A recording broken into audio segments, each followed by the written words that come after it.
Welcome to Healthy Ho. Today our topic will be anorectal diseases and Ayurveda में इनका क्या solution है।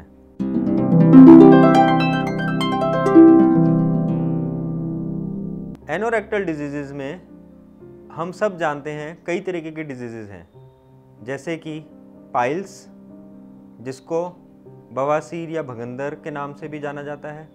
हालांकि भगंदर को फिस्चुला से कोरिलेट कर सकते हैं, एंड फिशर। ऐसे कई सारे डिजीज़ हैं एंड इन डिजीज़ के बारे में कई बार हमने देखा ना तो ज़्यादा चर्चा की जाती है, ना कोई इसके बारे में बात करता है। सालों साल लोग परेशान रहते हैं। थोड़ा सा टैबू भी है सोसाइटी में कि वो इसको डिस्कस करने में कंफर्टेबल नहीं है। एंड सॉल्यूशन क्या है? सबसे पहले मेरी आप सबसे रिक्वेस्ट है जो इस वीडियो को देख रहे हैं, अगर आपको किसी भी तरीके की प्रॉब्लम है एंड ये one of the most sensitive area है, इसको नेगलेक्ट ना करें। जितनी जल्दी आप इस प्रॉब्लम को समझेंगे, उसको आइडेंटिफाई करेंगे एंड किसी क्वालिफाइड एक्सपीरियंस्ड डॉक्टर के साथ उसको डिस्कस करेंगे, उतनी जल्दी आपको इसका सॉल्यूशन मिलेगा। And by the way, within few weeks and few months in Ayurveda we have seen very good solution। अगर आपको पेन हो रहा है मोशन करते टाइम, आपको ब्लीडिंग है, आपको कोई मस्सा डेवलप हो गया है, आपको इंटरनली ब्लीडिंग है, आपको लग रहा है अंदर पस आ रहा है, किसी भी तरीके का इशू है, इमीडिएटली इसका चेकअप कराएं एंड पहले डायग्नोज करवाएं। बिकॉज कई बार कन्फ्यूजन रहता है एंड कई बार ये हमने देखा कि एग्जैक्ट डायग्नोज ना होने की वजह से इसका ट्रीटमेंट या इसका सॉल्यूशन आपको नहीं मिल पाता। एंड तीनों प्रॉब्लम्स का डिफरेंट ट्रीटमेंट है। अगर पाइल्स है, हीमोराइड्स जिसको हम बोलते हैं, मस्से हो गए हैं बाहर की तरफ, या इंटरनल हीमोराइड्स भी होता है, उसका ट्रीटमेंट बिल्कुल अलग है। फिस्चुला है, एक कैनाल बन गया है अंदर जिसमें पस है, ब्लीडिंग है, उसका ट्रीटमेंट अलग है। एंड फिशर कट या घाव की तरीके से उसका ट्रीटमेंट अलग है। आपको लगेगा कैसे? आपको पेन महसूस होगा, आपको ब्लीडिंग होगी, कई बार पस आएगा, उठने बैठने में आपको प्रॉब्लम होगा। कॉन्स्टिपेशन एक रीज़न हो सकता है, इर्रेगुलर डाइट स्टाइल एक रीज़न हो सकता है, डाइट बाहर का ज़्यादा खा रहे हैं, पानी कम पी रहे हैं। कॉन्स्टिपेशन था तो मोशन करते टाइम प्रेशर ज़्यादा लगाया जिसकी वजह से पेन या ब्लीडिंग या मस्से डेवलप हो गए, and many other reasons are there. हमें ये समझना है कि क्या इनका सॉल्यूशन सर्जरी है, क्या इनका सॉल्यूशन कोई मेडिसिन्स है, या आयुर्वेद में एक थेरेपी, एक ट्रीटमेंट, एक प्रोसीजर है पैरासर्जिकल जिसको बोला जाता है शारसूत्र या शारकर्म, या क्या ये उसका सॉल्यूशन है? देखिए, सबसे पहले अगर आप इस प्रॉब्लम से जूझ रहे हैं या आपकी फैमिली नियर एंड डियर में, उनको ये सजेस्ट करें कि इसका डायग्नोज करवाएं। डायग्नोज के बाद ट्रीटमेंट में वेरियस स्टेप्स को समझें। पहला स्टेप है मेडिकल मैनेजमेंट।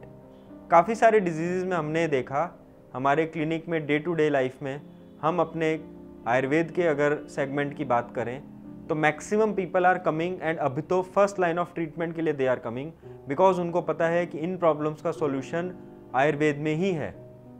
पेशेंट्स आते हैं, हम प्रॉब्लम डिस्कस करते हैं और उनको हम एक मेडिकल मैनेजमेंट पहले सजेस्ट करते हैं, जिसमें खाने की दवाइयाँ, लगाने की ट्यूब, ऑयल, कई तरीके के एस्पेक्ट्स रहते हैं, एंड कुछ डाइट और लाइफस्टाइल की टिप्स और परहेज़।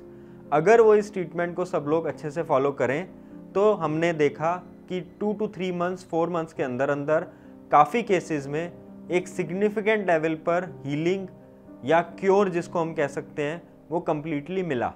हालांकि डाइट और लाइफस्टाइल हमेशा इम्पॉर्टेंट है, आगे के लिए उसका ध्यान रखेंगे तो रिकरेंस या रीअपीयरेंस नहीं होगी। कॉन्स्टिपेशन को ध्यान रखेंगे तो ये प्रॉब्लम आपको दोबारा नहीं आएगी, वरना काफ़ी केसेस में कुछ महीने ठीक होने के बाद प्रॉब्लम्स दोबारा रिकर भी करती हैं, एंड वो एक विशियस साइकिल में फिर फंस जाते हैं कि ऑन एंड ऑफ ये प्रॉब्लम उनको बनी है। पहले मेडिकल मैनेजमेंट लें। अगर आपका प्रॉब्लम इतना बढ़ गया है या मेडिकल मैनेजमेंट से आपको इतना सॉल्यूशन उसका नहीं मिल रहा, then you can refer and you can go to a ksharsutra specialist.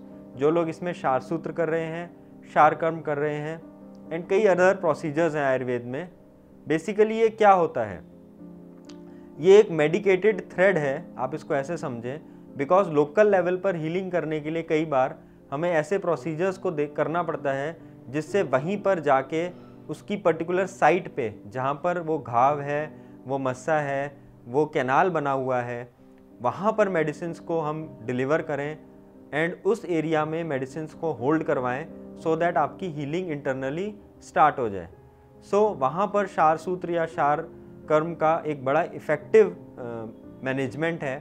इसके ऊपर काफ़ी सारी साइंटिफिक रिसर्च है, काफ़ी सारे इंस्टीट्यूट्स हैं, चाहे वो BHU है, चाहे वो उत्तराखंड आयुर्वेद यूनिवर्सिटी है, एंड काफ़ी सारे सीनियर डॉक्टर्स ने इसके ऊपर रिसर्च करी, क्लिनिकल ट्रायल्स किए, एंड ये एक बड़ा साइंटिफिक और वैलिडेटेड मेथड है। काफ़ी सारे एलोपैथिक हॉस्पिटल्स में भी एनोरेक्टल डिपार्टमेंट में क्षार सूत्र किया जाता है एंड इससे successfully with in few weeks आप एक परमानेंट सॉल्यूशन अपनी प्रॉब्लम का ले सकते हैं। एंड अगर हम रेशियो की बात करें तो maximum cases are either from medical management या क्षार सूत्र से मैनेज हो जाते हैं। इसीलिए सर्जरी को हमेशा अवॉइड करना चाहिए, बिकॉज हमने ये देखा सर्जरी कराने के बाद भी एक तो surgical procedure is very painful in terms of handling that procedure, second उसके बाद इट्स नॉट कि वो परमानेंटली क्योर हो जाता है, एंड एरिया इतना सेंसिटिव है कि वहाँ पर किसी भी तरीके की सर्जरी आपके लिए बड़ा अनकंफर्टेबल एक वे ऑफ लाइफ क्रिएट कर देती है जिससे आप डे टू डे परेशान रहते हैं। थर्ड, सर्जिकल इंटरवेंशन से भी काफ़ी सारे कॉम्प्लिकेशंस होने के रिस्क रहते हैं। सो उसको हमेशा अवॉइड करें। एंड सर्जरी के बाद भी कई बार पेशेंट्स आए कि दोबारा उनको रिकर हो गया एंड फिर उनको हमने मेडिसिन या क्षार सूत्र से मैनेज किया। सो उसको हमेशा एक लास्ट ऑप्शन रखें। जैसा कि मैंने बताया मैक्सिमम केसेस मेडिकल मैनेजमेंट या क्षार सूत्र से मैनेज हो जाते हैं। स्टिल अगर किसी ना किसी केस में कहीं पर भी अगर मेडिकल ट्रीटमेंट या क्षार सूत्र भी काम नहीं कर रहा, then may be we can think of end of the day for going any kind of a surgery, but वो काफ़ी रेयर है। एंड अगर टाइमली आप अपनी प्रॉब्लम को समझें और उसका सॉल्यूशन करवाएं तो आपको उसकी नौबत नहीं आएगी। साथ में ये ज़रूर समझें कि कोई भी एनोरेक्टल प्रॉब्लम स्टार्टिंग हमारी डाइट और लाइफस्टाइल से होती है। कोशिश करें जितना ज़्यादा से ज़्यादा फ्लूइड लें, फाइबर इनटेक करें। आयुर्वेद में भी इसके बारे में बताया गया है कि आप लघु डाइट मीन्स हल्की डाइट का सेवन करें। आप बहुत ज़्यादा तीखा खट्टा जो क्वांटिटी है उसको कम करें अपनी डाइट में। स्मोकिंग है, अल्कोहल है, इन सब चीज़ों से ये प्रॉब्लम्स ट्रिगर होती हैं, तो उसका ध्यान रखें। सबसे इम्पॉर्टेंट बात, अपनी बायोलॉजिकल क्लॉक को फॉलो करें। अपनी बायोलॉजिकल क्लॉक के हिसाब से नींद, सुबह उठना, फ्रेश होना, इसको हमेशा मैनेज करें। कई लोग हैं जिनको मॉर्निंग में फ्रेश हो जाते हैं, कई लोग हैं जिनको आफ्टरनून या इवनिंग या नाइट का भी हैबिट रहता है, विच इज़ परफेक्टली फाइन।